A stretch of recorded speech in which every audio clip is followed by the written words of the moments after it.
Okay?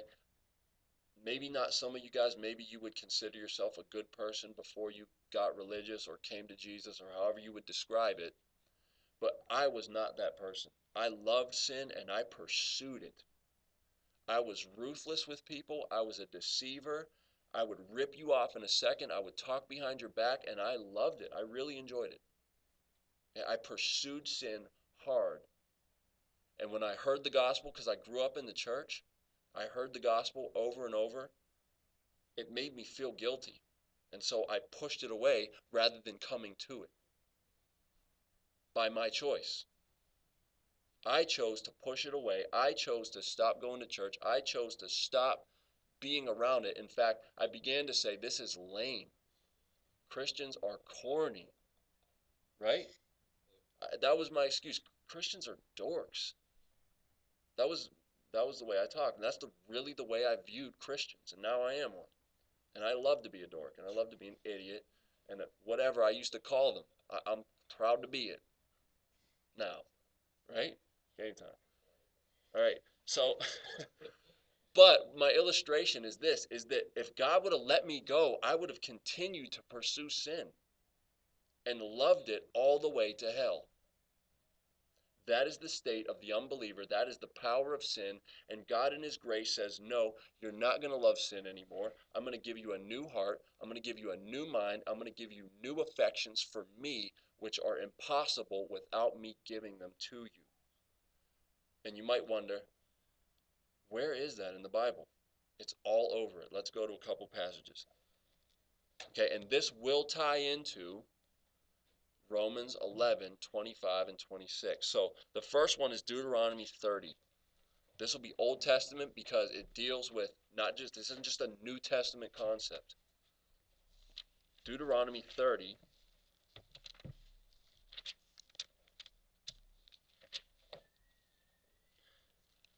This is pointing, Deuteronomy 30. You guys know that Moses wrote the first 5 books of the Bible called the Pentateuch, okay, also called the Law sometimes.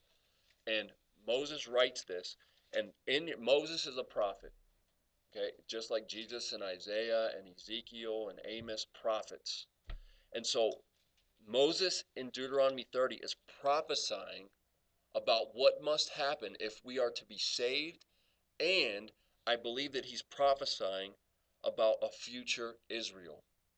Okay, watch this. Let's see where I want to start. Okay, we'll just start in 30, verse 1. When all these blessings and curses I have set before you come upon you, and you take them to heart, wherever the Lord your God disperses you among the nations, he's talking to the Jewish people, and when you and your children return to the Lord and obey him with all your heart and with all your soul, according to everything I command you today, then the Lord your God will restore your fortunes. You're going to have to read before Deuteronomy 30 to see what that all meant. We don't have time to do that.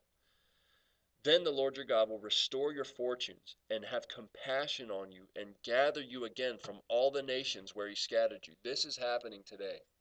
Okay? You see the Jewish people coming back as a nation.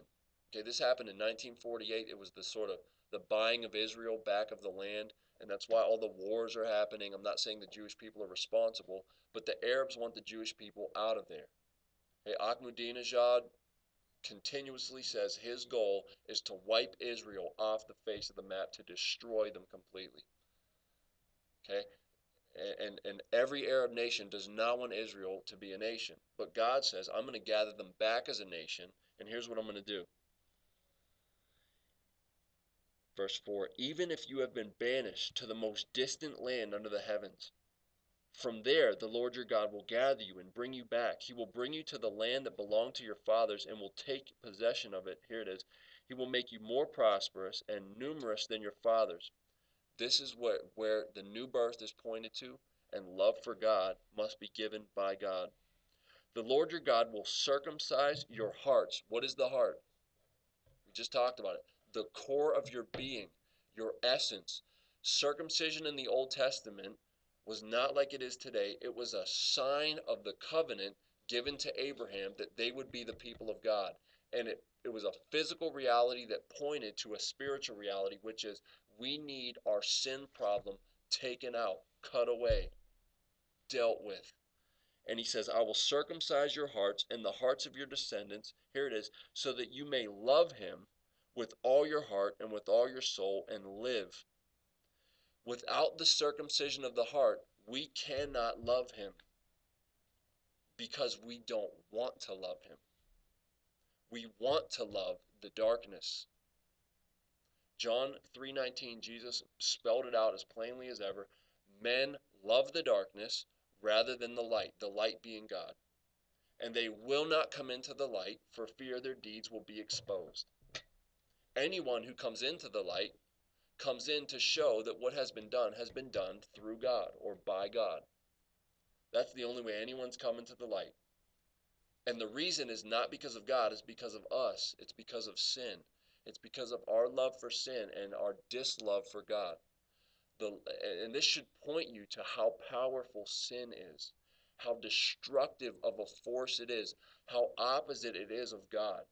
If it's that powerful, that the almighty, beautiful creator who gives life and breath and everything else is to be despised, rejected, and pushed away for this, which kills us? Do you realize the contrast here? The wages of sin is death. Okay? We're literally trading death for life. Deuteronomy 30 also says this later on. It says, I set before you life and death. Choose life. Sin is so powerful that when presented with death and life, we love death more than life because death looks more attractive. Think about this. Okay, Ravi Zacharias sort of pointed this and started me thinking on this level. Movies that have no death, no explosions, no mysterious crime and wickedness, they're boring. Why is that? Am I right? Imagine a movie with wholesome, just completely good, no enemies, no evil in it. That would be boring. Sure. Think of, I don't care if it's cartoons, there has to be a villain. Okay? That points to the reality that we love sin. It's entertaining. It's and not only that, but it's reality. Okay? And then Ravi Zacharias also said this, there's nothing more disgusting than when that stuff happens in reality, but there's nothing more entertaining than when it happens in fantasy. And I think he's right about that. We can be entertained by it, but if it happened right in front of us, it would be disgusting. Right? Okay. And that also points to God. That we were made in the image of God. And though that image is shattered and broken, it still realizes what's good and bad. That's why on Judgment Day, every man will be without excuse, because he writes the law in their hearts, and we know good and evil. And when we get evil done to us, we react with anger, right? When you get lied to, you are offended. Why is that? Well, because you know deep inside lying's wrong, and you feel injustice. But yet you lie all the time, right? And so that's Judgment Day for most people. It's going to be like, okay, you got mad at this, and this, which proves you knew right from wrong, but then you went and did this, and this. And your mouth's just going to be shut. You have no excuse before God. In fact, that's what the Bible says, that every mouth will be stopped before him to whom we must give an account. I have no defense. Our love for sin is clear, and God will just show it to us in plain view, and we'll have nothing to say. It'll be like, you're right.